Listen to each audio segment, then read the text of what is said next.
Hi there, this is John Kierstead from Arctic Spas Vancouver Island with another video. Wanted to just do a quick video. Sooner or later, if you bought a spa from us and you're on a salt system, you're going to have to change the electrode on your spa. So whether you have an Onzen system, whether you have the SpaBoy system, or if you may have one of the other systems that we retrofit onto other spas, all of these have an electrode on them. And electrodes by their very nature is a sacrificial process. So an electrode's going to last anywhere from 6 to 18 months on average. We'd like to get over a year for them. It depends on a lot of things that cause them to fail. When you're on your app, if you're using the Arctic Spas app for OnSpa for your custom series spa and you're looking at SpaBoy, there's a battery that's there, and that battery actually equates to how much life is left in this cell. In this cell, there's charged plates, so they have these titanium plates, and these plates sit on, and over time, the coating on these plates starts to wear off. Sometimes you get calcification and stuff.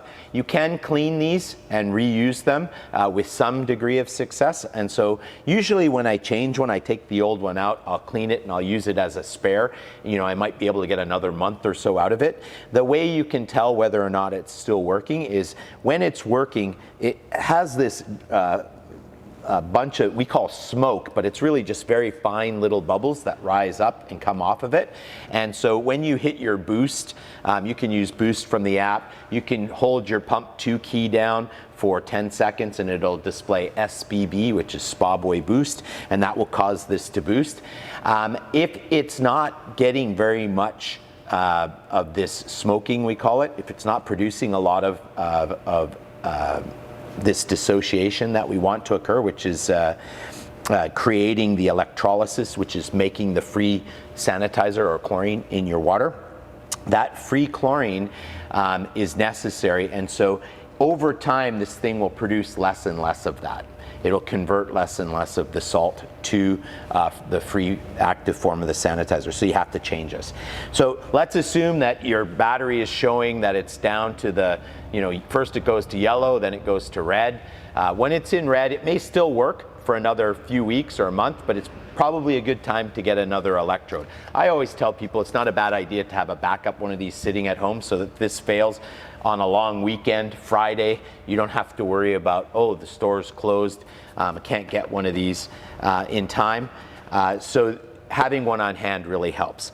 The other thing that's really great about this particular system is that we designed it so you don't have to drain the spa to change that. In the early days of Onzen, in order to change the Onzen cell, you had to drain the spa down, you know, and usually it was a technician had to come out and install a new setup. We've made it so that this is just kind of like changing your filter.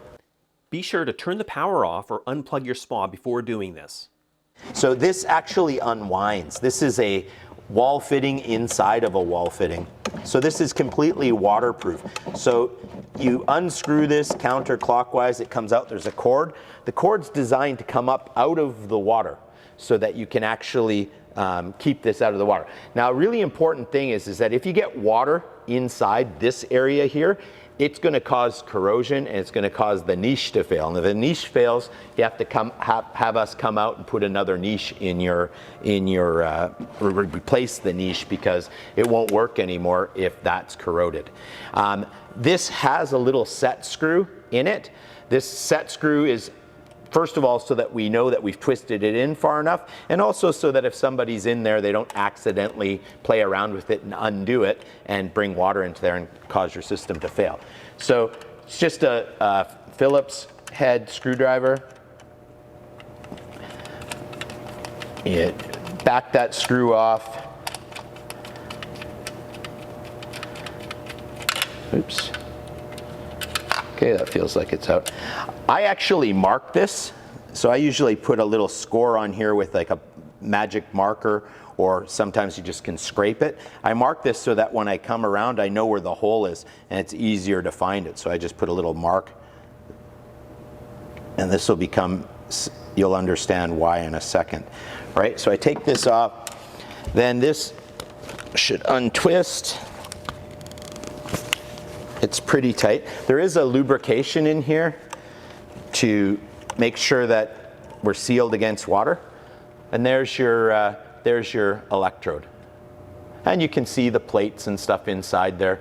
A lot of times when you're taking an old one out, you'll see that those plates are pitted. There'll be calcium buildup and stuff on them. And you can actually soak this. Make sure that when you soak it, you don't get that wet again. You know, you can soak this in here. Cleaning vinegar will work. We have a cell cleaner, which I think is citric acid. You can use any mild acid solution to it. Don't soak it too long or it'll strip the coating right off. Soak it. Rinse that stuff off and you might be able to get a little bit more life out of it. In the bottom there, you can see that the receptacle that this fits into, that's the part we don't want to get water in. If we get any water on this or on this and we put this back together, the same electrolysis that we use to create the free chlorine in the water, that electrolysis can happen between the two metals and you'll get oxidization and then this thing will fail. And then you just need to get a new one. Right? Which you don't want to do if you don't have to. So you take the other one out of the box, it'll look just like this. It's already pre-lubed, right? So it's already got lubricant on it. You insert it into the unit. Again, making sure, if you've got a little bit of water on this, I often have a rag and I'll towel this all off just to make sure everything's dry. If there's any water here, I would get that. Then I turn it in, I turn it around until I can see my little mark there. So I turn it. Now I know I'm all the way in. You'll know if your screw doesn't go in, you haven't matched the hole. And see how this is going in nice and easy, so I know I'm right on the hole there. And now you'd be back in business. This actually, if I put it in the water right now, this is all sealed. As I said, when it goes into here, it's going to go into a wall fitting that's got water in it. So then you take this cord, you roll this cord back up into the hole here, and you just feed it into the hole.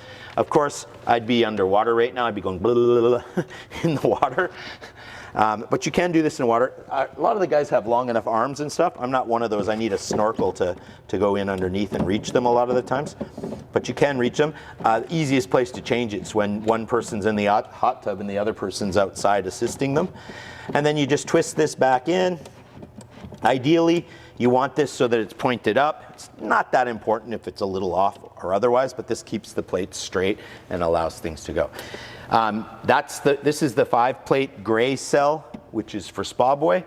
The 3-plate black cell is for Onzen. The changing and the way you do it is virtually the same. And that's how you change your cell. Thanks for listening to the video. I'm John Kierstead from Arctic Spas Vancouver Island.